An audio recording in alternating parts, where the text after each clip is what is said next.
The media that cried bear. The mainstream and alternate media's failings on reporting on Russia and Ukraine. There are no good guys in Ukraine. Stuck between a rock and a hard place. I will be presenting information from both sides, as that I have not studied the West's conflict of Russia nearly as much as I have studied, say, Israel's influence on American foreign policy. I am, however, woefully unsatisfied by even the alternate media, dealing with men who are very intelligent, but also stubborn. As I do not have the time and energy to sift through all the information to determine what is true and what is propaganda, I implore you to listen to both sides. Why? Ryan Dawson says to read everything. I apologize if this feels unrefined, as that this is closer to a resource list than an article. I do not know everything. My job is not to tell you a perfect analysis of everything, but more like give you resources to start analyzing things and come to your own conclusion. Correctly sifting through and doing analysis of everything going on can be done, but it would be a full-time job. Winston Churchill once described Russia as a riddle wrapped in a mystery inside an enigma. If there is something that I am leaving out or simply wrong, just tell me in the comment section instead of calling me a shill for one side or another. And tell the media to tell the objective truth instead of spreading propaganda from one side or another. Why, if you don't want me to post Russia-related content on your VK profile, just tell me either on VK or email me, and I'll stop posting said content instead of blocking me. I'm just trying to get the truth out. This article will be split into 5 parts, which are: Part 1, Duginism, one of the world's best kept secrets. Part 2, what was going on Ukraine-Russia before. Part 3, my commentary on where the alternate media is failing. Part 4, should we worry about totalitarianism, plus sources to follow. Part 5, a word from Storm Clouds Gathering. Part 1, Duginism, one of the world's best kept open secrets. Videos that you must watch are: 1. NATO and anti-NATO, two sides of the same coin by the Corbett Report. What is Duginism and Why It Matters by Freedom Alternative. Those are 2 videos you must watch. Videos that talk about what was going on in Russia, Ukraine, Crimea before are James Corbett and Ryan Dawson on Crimea and Ukraine and the polarized media coverage. What's happening in Ukraine? Questions for Corbett. Russian myths versus Russian reality with Edward Slav Squad. Bonus: will Vladimir Putin save the world? Basically, Duginism, also known as associated with Eurasianism and National Bolshevism, is a totalitarian philosophy for advancing the dream of a Russia-centric Eurasian world, a Soviet Union 2.0, if you will. Another good comparison would be Orwell's 1984's Eurasia, which in Orwell's world has neo-Bolshevism as its ideology rather than National Bolshevism in Dugin's world. Part of this is by making other countries like Finland, which are nominally independent, pretty much subservient to the Russian state. The left and the right has done virtually nothing to combat Duginism because they do not know what it is, and partially because they are too hysterical and incapable of knowing what they're up against. Dugin also speaks in a confusing manner on purpose. Video description: Russian ideological subversion did not end with the fall of the USSR, it merely changed its approach. Alexander Dugin's neo-Eurasian ideology is now targeting impressionable minds of the far right in particular, but also certain corners of the far left, i.e. Syriza. some art books and articles about Duginism. Hmm. Sadly, there is little qualitative writing in English about Dugin and or Duginism. Part of that is intentional. Duginism is not meant for English speakers, and part of that is simply because most of the writing in English comes from fans, which is problematic to say the least. When it comes to understanding Russian philosophy and ideology, one YouTube user who recommends Philosophical Letters, An Apology of a Madman by Pyotr Chadeyev. An article that I highly recommend reading is Should the Alternate Media Support Putin in Russia, though it covers general politics instead of just foreign policy.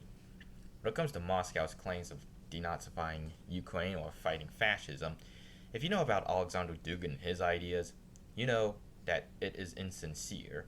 It is easier to call your enemy a name and simply fight an enemy rather than fight for an objective value, such as individual rights, for example, which governments don't do because upholding individual rights would mean going against their own interests, less power for themselves. Hitler can say that he was fighting Stalinism. Stalin can say he was fighting Nazism. Both were militarist totalitarians who do not value human life or even basic human dignity. What was going on in Ukraine and Russia before? There are a whole bunch of resources on that. Okay.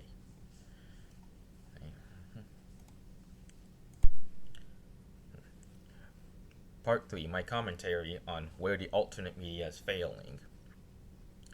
So basically, we have one side that is imperialist, corrupt, and does not care about the Ukrainian people's best interests, against another side that is imperialist, corrupt, authoritarian, and wannabe totalitarian in a war that can cause mass starvation. I do not have a soft spot for Russian culture, and I hate Russia's government. But if Ukraine's critics are right, the Ukrainian government did provoke this by abusing ethnic Russians, attempting to ban the Russian language and doing things like not allowing Crimea to secede and shelling Donbass instead of letting them leave peacefully, though I do not know to what degree the referendum to leave is legitimate. On one side, there is propaganda from the pro-Israeli, Saudi, American military-industrial complex and kleptocracy order, and on the other is propaganda from an authoritarian regime that is aspiring to be a totalitarian national Bolshevik regime. I do not want an Orwellian Eurasia to be created, but I do not want starvation either. I love Ryan Dawson, but he is woefully ignorant on Duginism and Putin's dreams. I would not describe him as pro-Putin, but rather anti-neoconservative, and sees Russia's actions in the russo-Ukrainian war as supporting self-determination rather than building up an Orwellian Eurasia.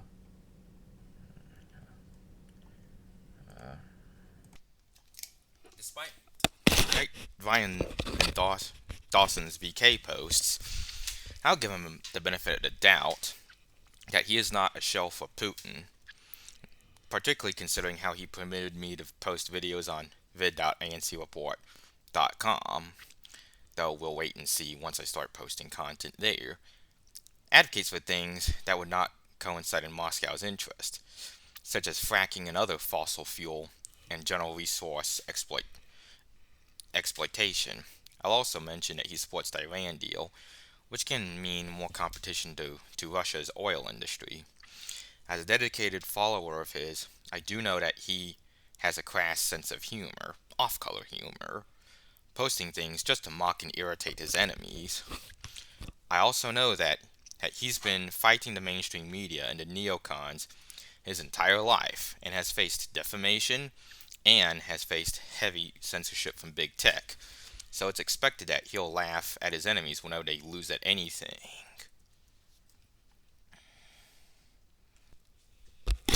Another thing to keep in mind that for many years he has done research and reporting on bleak, depressing, dark topics such as corruption, war, has seen images of children being brutally killed in war, and human and child trafficking. All of that is enough to make a man go crazy. But unlike, say, love her or hate her, Lauren Southern, who took a year off from politics and has seen her mental health improve, Dawson is nowhere near that lucky to be so well known, considering how he talks about Israel, multi-billion-dollar corporations that influence the media, and reports on corruption from multi-billionaires. He cannot afford to take a lot of time off, but he has a family, a wife, and 3 sons to feed in Osaka, Japan, an expensive place to live. He lives there so he can access good hospitals because of one of his son's health issues, and he can't afford to go crazy either. So while we have our differences, I have to understand his use of off-color humor and empathize with his situation, how much stress he's under. I don't know who to believe.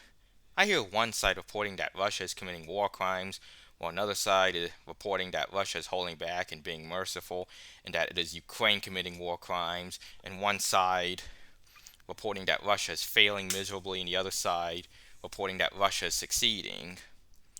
Reminds me of 1984, in which you just have no idea what the truth is. It also reminds me of what Short Fat Otaku, who said after 1645 in his video, "Just the facts, ma'am," which is which it is so difficult to trust any institution nowadays. The mainstream media already has no credibility from lying so much. The idiom crying wolf means to raise false alarm. So I call blaming Russia for anything that happens, anything bad that happens, or what someone dislikes when such blame is unwarranted as crying bear. The media cried bear so much about Russia doing bad things, such as interfering in the 2016 United States presidential election and more, than I have the energy to write down, to the point where people don't believe them.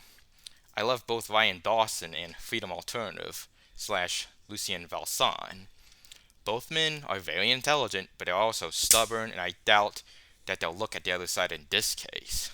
Dawson lives hand to mouth and is always busy, while Valsan is arrogant. Maybe he got that way from arguing with social justice warriors so much. Then again, I have to understand why he would be more emotional about opposing Russian imperialism, considering how he survived a dictatorship that was Nicolae Ceausescu's Romania. Storm Cloud's Gathering is good intentioned, but a bit sensationalist.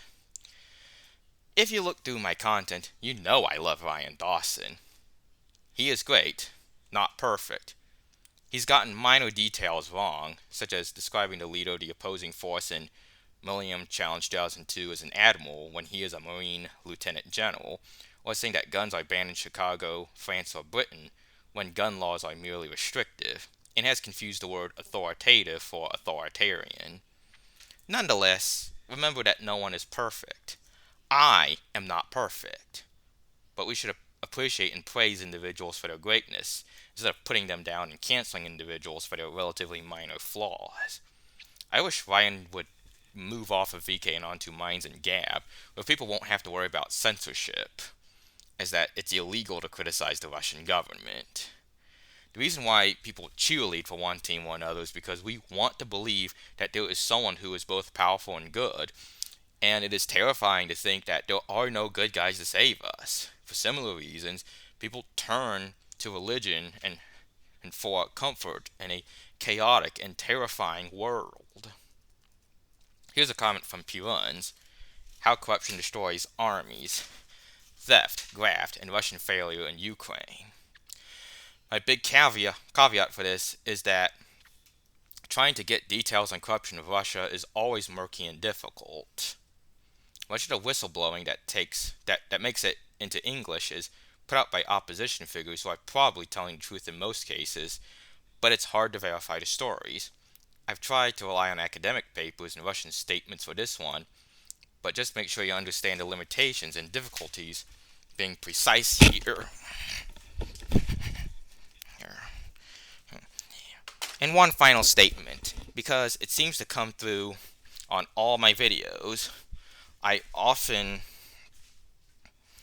see comments that say that any critique I make of the Russian armed forces is propaganda because they're insert claim about Russia winning the war here, and so the critique can't be true.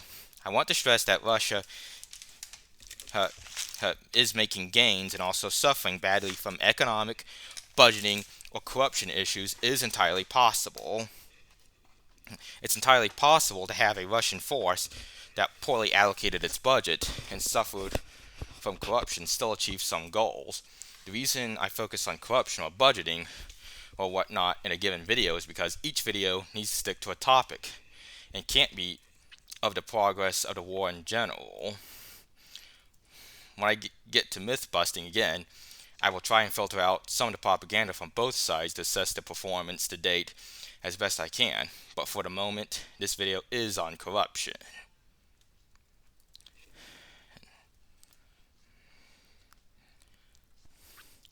From Ukraine, Putin's big oof by Laserpig.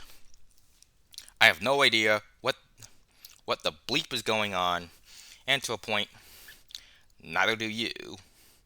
War is chaos, okay? Especially a war like this one where we have, let's be honest, a country who spends as much money as anything else chest thumping itself with memes across the internet, trying to prove itself as some sort of military power to 12-year-olds for no bleeping reason, and rather than to try and convince its own population that it's still a major world superpower and not a comedically dying influence in world politics, also known as the British Empire syndrome. Another country who has presented footage of video games as combat footage and has blatantly claimed a lot of the bleep Twitter made up as a joke to be true because it makes them look good. But I don't know. Maybe there really is a guy swimming around the Black Sea with a knife destroying submarines. In my heart, I want to believe it, even if I know that's complete bleeping bull bleep.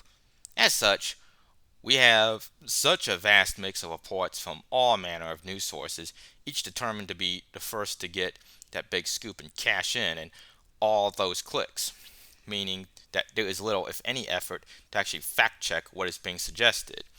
I believe it was Terry Pratchett who said the lie that a lie can get twice around the world before the truth has got its bits on. Then on top of that, you have all the social media, and my uncle knows a guy who has a vegetable shop in Kiev, and I personally interviewed every soldier in Russia and wrote it down. I've actually been to an archive, so I know things, buddy, and of course propaganda from both sides. It's a mess. So bleeping, he knows what's actually going on. I personally would like it if, end quote. I personally would like it if Ryan Dawson had a debate with Laserpig and especially P-Line. When it comes to why Putin declared war, I don't think it came after a hangover from having too much vodka with his buddy Dugin. I think that something forced Russia's hand, considering how Dugin planned to use subversion and divide and conquer to take over nations on the Eurasian continent, and even both Riley Wagaman / Edward Slavsquat and Scott Horton thinks that Putin declaring war was dumb from a strategic standpoint. It could be biolabs have in Ukraine, collapsing demographics and economy, opposition to NATO expanding, a combination of aforementioned factors, and or something else entirely that I'm not aware of.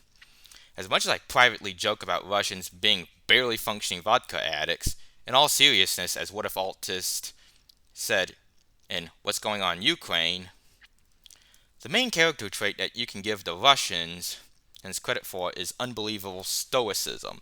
This is the nation that fought off the Mongols, Nazis, Napoleon, and so many others. A country that was nearly conquered by the Germans twice in a 50-year period, bloody in a civil war, brutally repressed by possibly the most evil tyrant ever, and still became one of the most powerful nations in the world. Do not underestimate the Russians. Part 4. Should we worry about totalitarianism? Plus sources to follow. I'm cautiously optimistic that good will win in the long term, as that so many totalitarian regimes, not authoritarian regimes, that's different, collapse within approximately a generation. Stalin's Soviet Union, 22 years.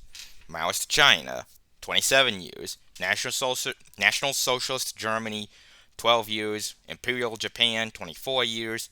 Qin China, 11 years. Taiping China, 13 years. Reasons: Soviet socialism. The economic system failed, and those who rise to power tend to be power hungry megalomaniacs. Imperial Japan and National Socialist Germany, mixed with militarism to extreme racism, made them declare wars recklessly and alienate potential allies, since he thought they were the master race, which eventually killed them. Legalism. No one believed in it. They were just terrified of being killed. The same may be said about Stalinism. Taiping. The emperor was a delusional madman who failed to hold the nation together. Eritrea and Turkmenistan have existed for a bit over 3 decades and are isolated in rather small countries, as with Tajikistan. North Korea is on life support.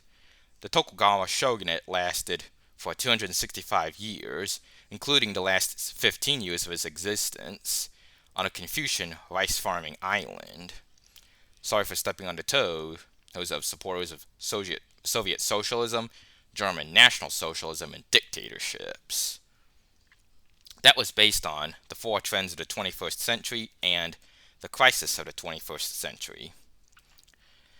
Due to Russia's economic stagnation and collapsing demographics, as talked about in the videos What's Going On in Ukraine, and by What If Alt Hist, How Russia Will Die, Peter Zeihan, Russia's Second Collapse, George Friedman, and Explaining the Borders of the 22nd Century by What If Alt Hist, I think Russia is a threat to the West in the short to mid term, but not in the long term, as with China.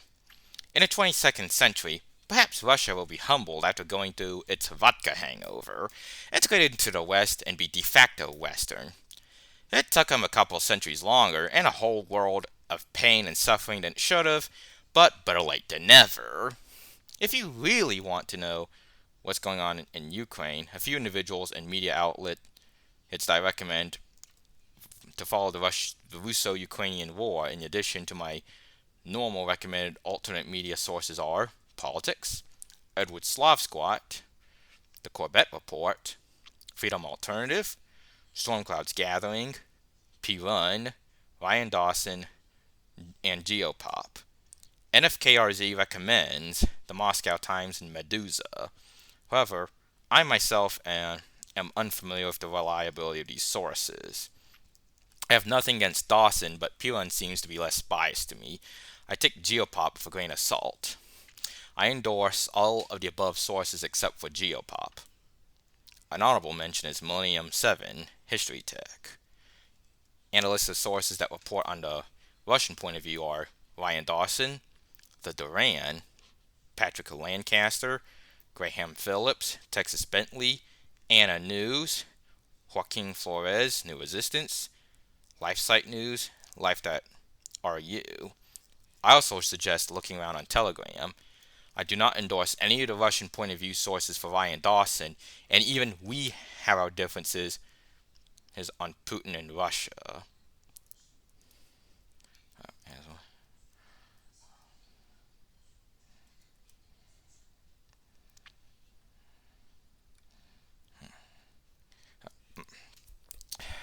I include these sources mostly for people who are at least semi-serious analysts, as that I am a content aggregator who talks about the political side of war, not a war analyst or journalist that analyzes the military side of war. As I said, correctly sifting through and doing an objective analysis of everything and going on can be done, but it would be a full-time job. There probably are good sources on Russia out there. I simply do not know about them. Playlists you should see: Russia and Ukraine playlist on Odyssey, and Geopolitics of Russia, a YouTube playlist. Alright, update. James Corbett of the Corbett Report who does not support Russia, has reported that had the United States Air Force reported on the United States Air Force collecting DNA samples of Russians in 2017, an activity consistent with the creation of race-specific bioweapons. And he is not pro Putin. If you see his video, The Enemy of My Enemy. When it comes to sanctions, I'll mention that both Jake Tran and NFKRZ have, both of whom dislike Putin and his regime, has criticized sanctions, more specifically financial and economic sanctions, not arms sanctions.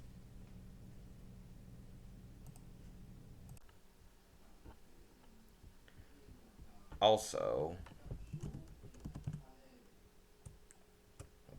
I've updated, had recommended hid media as well to add in and no more news.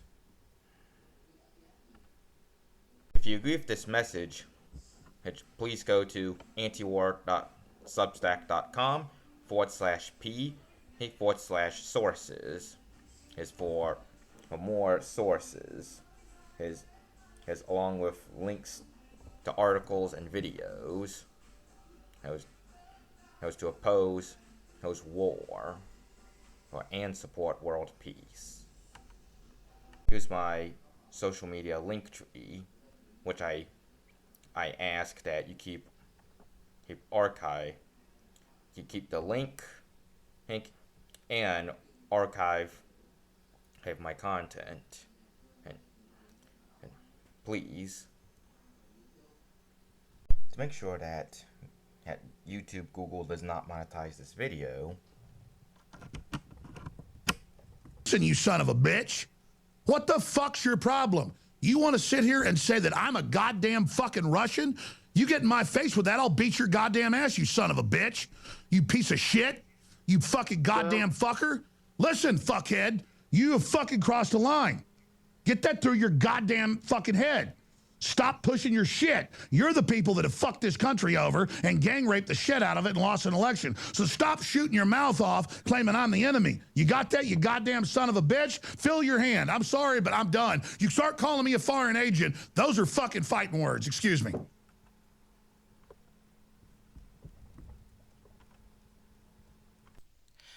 Because as Google does not believe in free speech, along with its ties to BlackRock and Oracle. Oracle collects Oracle data mines info on billions of people, and BlackRock is crushing small businesses. Is to try to create a monopoly for itself. I don't want to give Google ad revenue.